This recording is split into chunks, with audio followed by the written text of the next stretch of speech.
Now here we have already learned that capacitance of a parallel plate capacitor with a dielectric slab.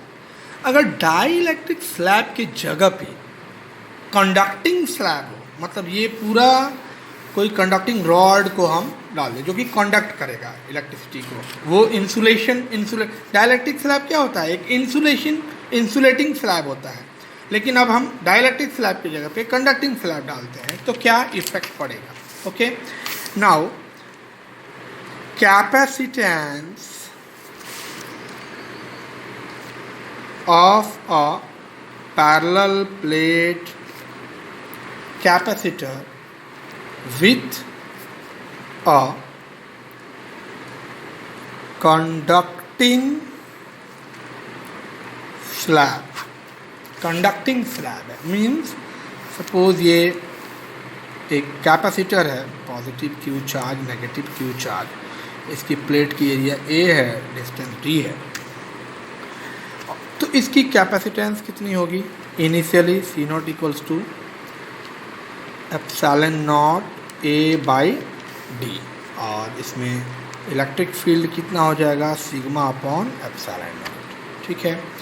और potential कितना हो जाएगा, initial potential E not into D. Okay, now मैं अब इसमें क्या करता हूँ, इसमें मैं एक कंडक्टिंग स्लैब टी थिकनेस का डालता हूँ।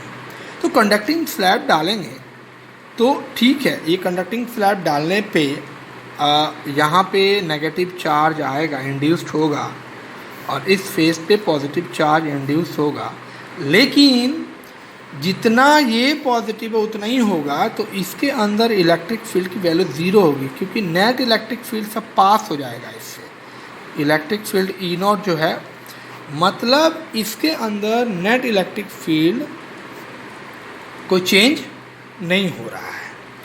So after insertion of conducting slab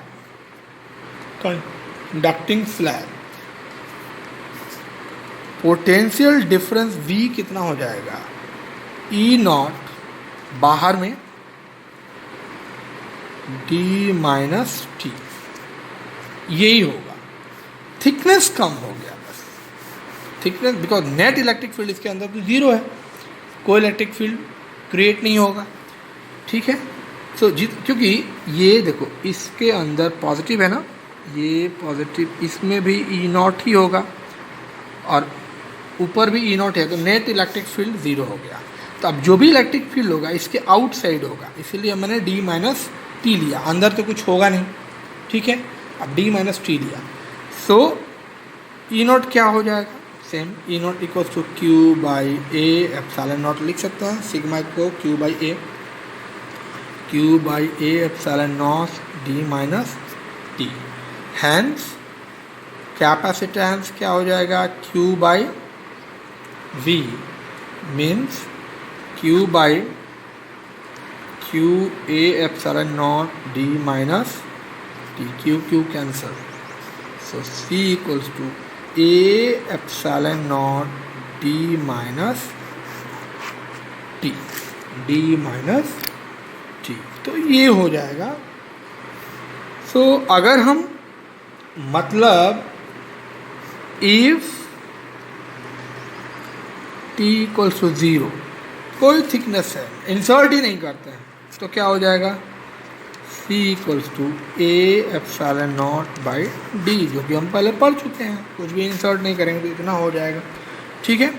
so this is a effect, मतलब यहाँ पे हमको यही समझना है कि जो भी हम डाइलेक्ट्रिक कंडक्टिंग स्लैब इंसर्ट करेंगे उसमें नेट इलेक्ट्रिक फील्ड जीरो होगा। Okay, now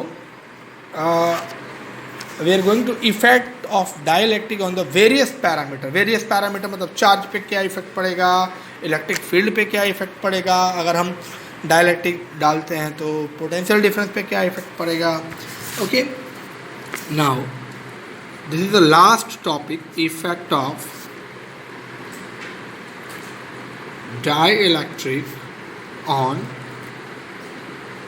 various parameters.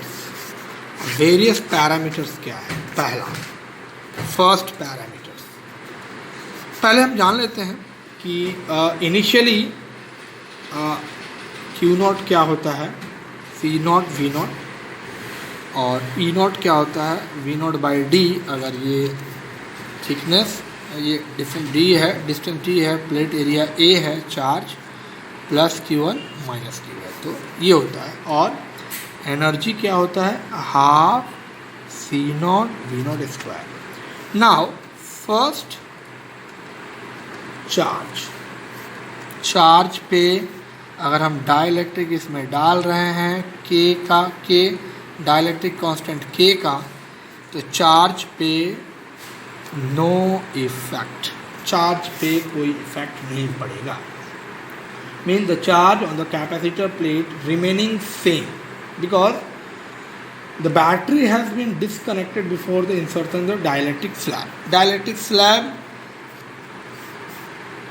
यहाँ पे हम चार्ज जब करते हैं, इसको पहले चार्ज देते हैं, डाइलेक्ट्रिक स्लैब अगर हम डालते हैं तो चार्ज उतना ही रहेगा, चार्ज में कोई इफेक्ट नहीं पड़ेगा। Now second thing is electric field. As we have seen, electric field E equals to E naught upon K, मैं पहले ही देख चुके थे हम लोग। मतलब electric field 1 upon K time, मतलब K टाइम डिक्रीज हो जाता है।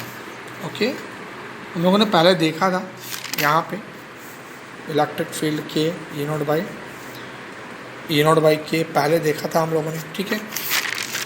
पहले वाले वीडियो को प्रेफर कर सकते हो। And next potential difference, V equals to क्या हो जाएगा, E D, V equals to E D, और E क्या है, ई नॉट बाई